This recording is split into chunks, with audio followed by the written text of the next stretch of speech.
mainstream media has decided that they're not interested in Yang, they're not interested in Bernie, Marianne, or Tulsi. And so this is why I think it's more important than ever that we not go after each other. When you are up against the wall, that's not the time that you fight those that are on your team. And it may not appear that Yang and Bernie supporters on the same team, but they are, because their policies are so similar. Yes, there may be one or two policies that are very strikingly different, but the overall policies are very similar, and it makes no sense to go after each other. Now, ultimately, this is going to play out, presuming that we don't destroy each other, tear each other down, and essentially have no cohesion instead of focusing on taking down the centrists. Then you're going to see a clear pathway for a centrist to get in, if we do that, if we are going to be going at each other.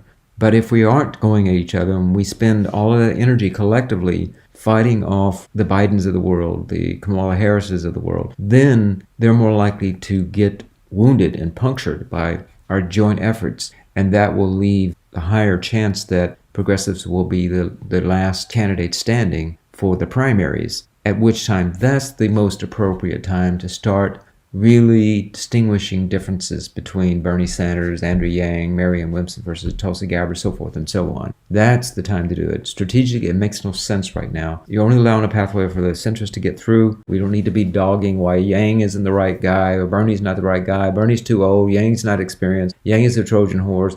Bernie is, he sold out to Hillary or whatever, your arguments are. Or Tulsi's relationship to Modi or Marianne Williamson's call to prayer. These are all just minor differences if you compare these candidates, the progressive candidates, to the centrist candidates.